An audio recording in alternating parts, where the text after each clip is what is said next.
Stop what you're doing right now, because what just happened in hip-hop is not normal, not accidental, and definitely not over. NBA YoungBoy just reignited his beef with Boosie in a way that has the streets whispering, the industry nervous, and Baton Rouge on edge. This isn't a diss track moment. This isn't internet trolling.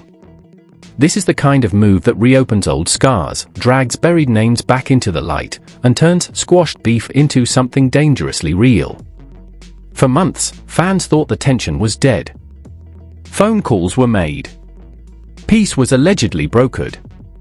Unity was promised. People believed Louisiana had finally moved past the drama. But then, one song title, one reference, one calculated decision, and everything collapsed. NBA YoungBoy didn't just throw shade. He touched history. He pulled a name tied to one of Boosie's darkest chapters and let it echo across the internet without explanation. And when Boosie heard it, the reaction wasn't loud. It was chilling. Social media exploded instantly. Old interviews resurfaced. Painful memories trended. Fans split into war camps overnight. Some called it art. Others called it disrespect. But insiders are saying this goes way deeper than music. There are private conversations, heated reactions behind closed doors, and whispers that this situation has officially crossed into no-return territory. Because when you force someone to relive trauma they fought years to escape, peace doesn't survive. This isn't just beef being revived, it's history being weaponized. And if you think this stops here, you're already missing what's coming next. The moment that song title hit the timeline, everything changed. Not slowly. Not quietly. Instantly. Baton Rouge felt it before the rest of the internet even caught up. Phones started buzzing. Group chats went silent. And people who know the real history behind those names froze, because NBA YoungBoy didn't just drop music, he dropped a match on gasoline. For a beef everyone thought was buried, sealed, and spiritually squashed, this felt like a resurrection nobody asked for. And the craziest part? YoungBoy didn't explain himself. He didn't clarify. He didn't soften it. He let the name sit there like a loaded weapon and walked away. Fans rushed to call it coincidence. Art. Creative expression. But the streets knew better. Because that name isn't random. That name is attached to courtrooms, funerals, whispered conversations, and a chapter of Boosie's life that almost ended everything. This wasn't playful provocation. This was history being dragged back into the light. And insiders say Boosie heard about it from someone close, not the internet. His reaction wasn't rage. It was disbelief. The kind of disbelief that hits when you realize someone you trusted just crossed a line you never thought they would. What made it sting worse was the timing. This wasn't old tension resurfacing naturally. Peace had just been made. Real peace. Not social media peace. A phone call had happened behind the scenes, one of those rare, serious conversations where egos get checked and history gets acknowledged. Kevin Gates was involved. Fredo Bang was involved.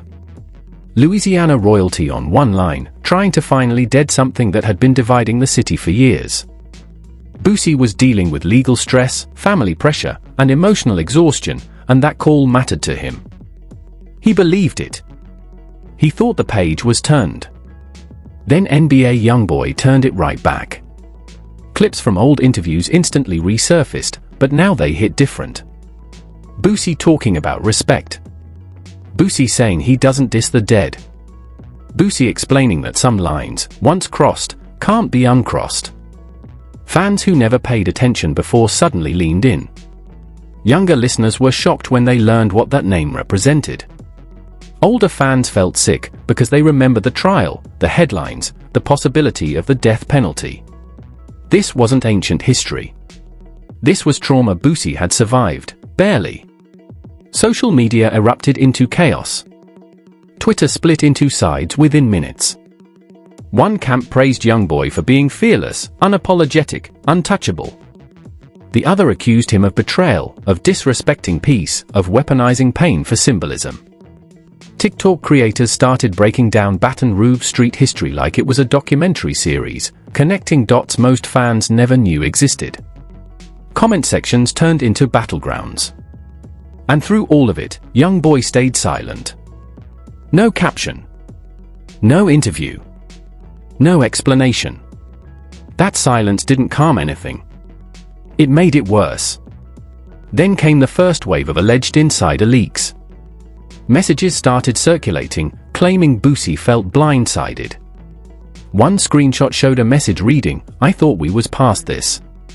Another claimed Boosie felt embarrassed for publicly pushing unity only to be reminded why he keeps his guard up. Whether real or not, the narrative took off because it fit too perfectly. Meanwhile, people noticed something crucial: YoungBoy hadn't denied intent. Not once. And in a beef this specific, silence reads loud. The city reacted differently than the internet. Baton Rouge isn't just a backdrop here, it's the foundation. People who lived through those years knew exactly what this reference stirred up. And insiders say Boosie's inner circle immediately went into protection mode. Not street retaliation, legacy protection. Family protection. Legal awareness. Because bringing up certain names doesn't just reopen beef, it reopens scrutiny. And Boosie has fought too hard to survive that chapter to let it casually trend again. As the pressure mounted, Boosie finally spoke, and his tone shocked people. No yelling. No threats. No diss track energy. Just hurt. He explained why some things shouldn't be touched. Why bringing up the dead isn't a game. Why he felt disrespected after believing peace was real. And when asked if he'd take YoungBoy's call now, his answer landed heavy. He didn't want to talk. Not because he was afraid, but because he was done. And that hurt more than anger ever could. Celebrity reactions poured in indirectly. Nobody wanted to say names, but the messages were clear. Stop playing with history. Some wounds don't heal, they scar. Respect after peace is everything. Fans connected the dots instantly. And suddenly, the narrative shifted from YoungBoy being bold to YoungBoy being reckless. But even then, his supporters didn't back down. They argued that YoungBoy doesn't owe anyone silence, that art isn't bound by OG rules. The divide grew sharper. Louder. Meaner. Behind the scenes, sources say attempts were made to de-escalate. Mutual connections reached out. People tried to frame the situation as misunderstood. But those efforts reportedly went nowhere. Because from YoungBoy's perspective, respect had already been broken long before this song. And in his world, reminders speak louder than conversations. That's when another alleged leak surfaced, an audio clip claiming someone close to YoungBoy admitted the reference was intentional. The clip was grainy. Unverified. But explosive. And once again, YoungBoy didn't deny it. Boosie's restraint started to scare people. Anyone who knows him knows silence isn't his default. The fact that he wasn't reacting emotionally signaled something deeper: legal caution, emotional fatigue, or both. Fans began speculating that Boosie was choosing the high road not out of weakness, but out of survival. Because responding the wrong way could pull him back into a narrative he fought years to escape. As the first wave of shock settled, a chilling realization spread: this wasn't just a beef reopening. This was a message. Not just to Boosie, but to anyone who thought YoungBoy would move differently now. And as Baton Rouge buzzed with quiet tension, one insider dropped a line that stopped everything cold: this was just the opening move. The second wave didn't hit the charts, it hit the phones. Quiet calls. Private messages. Emergency conversations that never make it to Instagram Live. Because once people sat with what YoungBoy had done, the conversation shifted from shock to strategy. Insiders say Boosie's camp immediately realized this wasn't just about a song or a title, it was about narrative control. Once that name resurfaced, the internet did what it always does: it filled in gaps with its own conclusions. And that's when things started getting dangerous. Old court documents began circulating again, clipped and reposted without context. Headlines from years ago trended like they were breaking news. Younger fans who never lived through that era started asking. Social media became unrecognizable. Twitter turned into a courtroom with no judge. TikTok broke the story into episodes, complete with maps of Baton Rouge, timelines of alliances, and voiceovers explaining street politics like true crime. Every clip got millions of views. Fan meltdowns followed. Some accused Boosie of playing victim. Others accused YoungBoy of exploiting trauma. And right in the middle of it all, celebrities started reacting, not loudly, but deliberately. One rapper tweeted about not playing with real deaths for art, then deleted it. Another posted a photo with the caption "Peace means peace," and fans immediately knew who it was about. Behind closed doors, the pressure mounted. Sources claim Boosie's legal team advised him to stay quiet, reminding him that public responses can reopen public interest. Others allegedly told him that responding musically would only feed the narrative YoungBoy might be trying to build. That advice didn't make the hurt go away, it just trapped it. And people close to Boosie say that hurt turned into something heavier: disappointment. He truly believed the beef was done. He truly believed the city could move forward. And now, he felt foolish for trusting that. Then came the secret recordings rumor. Allegedly, a private conversation between intermediaries was recorded and passed around in small circles. In it, a voice claimed to be close to YoungBoy allegedly says he wanted him to feel it. No threats. No yelling. Just that. The clip was never officially verified, but it spread anyway, because it fit the tone of everything else. And once again, YoungBoy didn't deny it. That pattern, provoke, then vanish, became the most unsettling part of this entire situation. The streets reacted differently than the fans. This wasn't entertainment to them. Baton Rouge isn't a place where history gets played with lightly. Insiders say certain OGs reached out to both sides, trying to prevent escalation. Not because they wanted to pick sides, but because they knew where this kind of tension can lead. And according to sources, those attempts only partially worked. Boosie listened. YoungBoy, not so much. At least, that's what the whispers say. Then the betrayal narrative flipped. A few commentators began pushing the idea that Boosie was never truly supportive of YoungBoy, that his respect came with conditions. Old interviews were clipped out of context, making it look like Boosie had slighted YoungBoy years earlier. YoungBoy fans ran with it. They framed the song as retaliation, not provocation. And suddenly, the internet wasn't asking whether YoungBoy crossed a line, it was debating whether Boosie deserved it. That shift infuriated Boosie's supporters, who saw it as rewriting history in real time. The tension peaked when Boosie gave another short response, and this time, the pain was undeniable.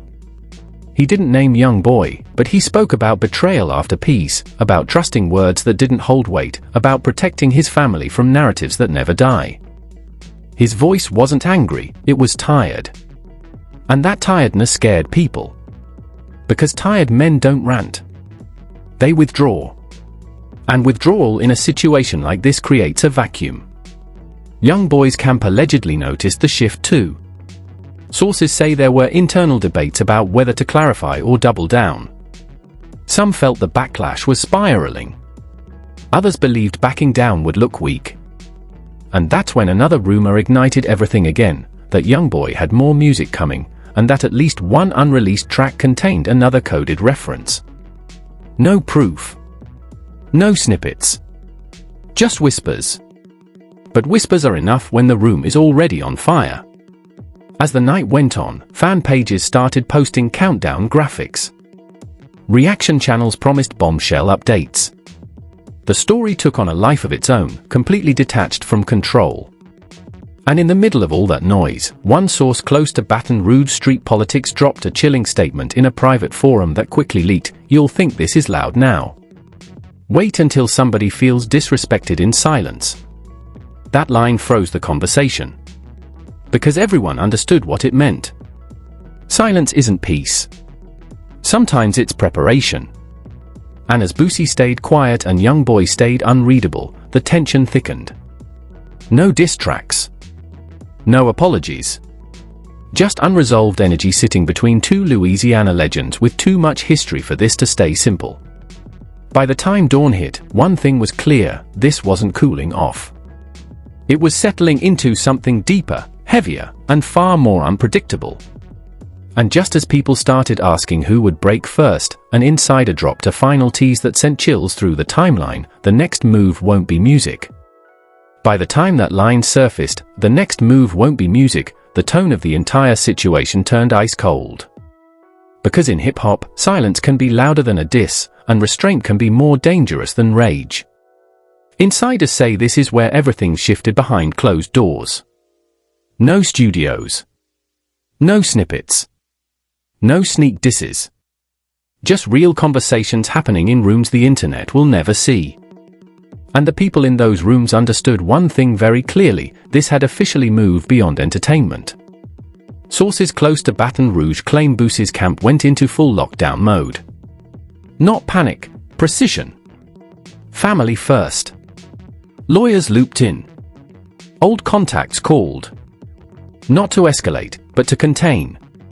Because once history gets dragged back into the spotlight, it doesn't just haunt the artist, it follows their kids, their business partners, their past. And Boosie wasn't about to let one reference undo years of survival. According to an alleged insider, Boosie felt like the peace call wasn't just broken, it was used against him. Like lowering his guard gave someone permission to strike where it hurt most. At the same time, YoungBoy's silence grew heavier by the hour. Fans waited for a post. A story. Anything. Nothing came. And that nothing became the loudest statement of all. People close to his camp claim he felt misunderstood, boxed in by expectations of OG respect that he never signed up for. That he believed his truth didn't need translation. That if people felt uncomfortable, that was their problem. Whether that's confidence or recklessness depends on who you ask, and that divide only made things worse. Then the alleged final leak dropped. A private message, supposedly from someone in YoungBoy's orbit, claiming, "He said what he said. Ain't no walking it back." The message spread like wildfire. Fans screenshotted it, dissected it, treated it like confirmation. And once again, there was no denial. No cleanup. No damage control. At that point, even neutral observers admitted this wasn't accidental anymore. This was intent, whether symbolic or personal, nobody could agree. But everyone agreed it was heavy. Industry reaction shifted from commentary to caution. Booking conversations allegedly stalled. Collaborations quietly cooled.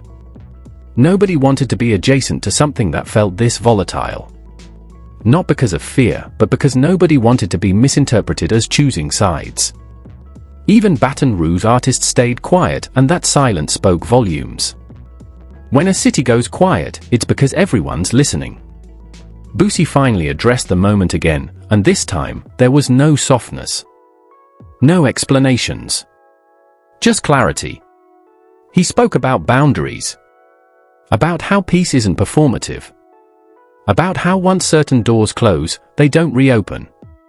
He didn't threaten. He didn't warn. He ended the conversation.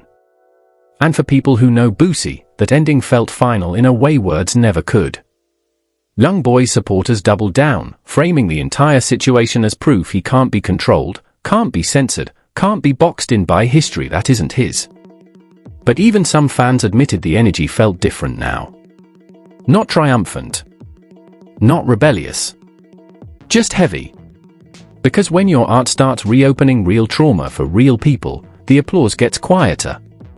As the dust settled, one last rumor began circulating, that a sit-down had been offered and declined. That the chance to clear the air existed, briefly, and disappeared just as fast. True or not, the implication alone changed everything. Because it meant this wasn't about misunderstanding anymore. It was about choice. And now, the internet waits. Not for a diss track. Not for a tweet. But for movement. Because unresolved tension doesn't disappear, it mutates. And in a city with as much history as Baton Rouge, that mutation never stays small. What started as a song reference has turned into a fault line. 2 Louisiana legends. 1 broken piece. Before you scroll, understand this: walking away now means missing the moment this story turns irreversible. This isn't just rap drama you catch up on later. This is one of those situations where one move, one response, or one moment of silence can change legacies permanently. You're watching tension build in real time, and when it finally breaks, the narrative will already be set. If you weren't here, you'll only hear the version someone else wants you to believe. Hit that like button if you can feel how heavy this situation is, because engagement decides which stories get pushed and which ones get buried. Drop a comment with your honest take, not just who you side with, but whether you think certain lines should never be crossed in hip-hop, no matter the beef. The comment section is where patterns get exposed and where the culture actually speaks back. And subscribing right now is non-negotiable. When the next update drops, whether it's a statement, a reaction, or something nobody saw coming, you don't want to be late or misinformed. Turn on notifications because the next chapter won't come with a warning. It'll come fast, loud, and messy, and by the time it hits your timeline, it'll already be everywhere. This story isn't cooling down. It's settling into something deeper.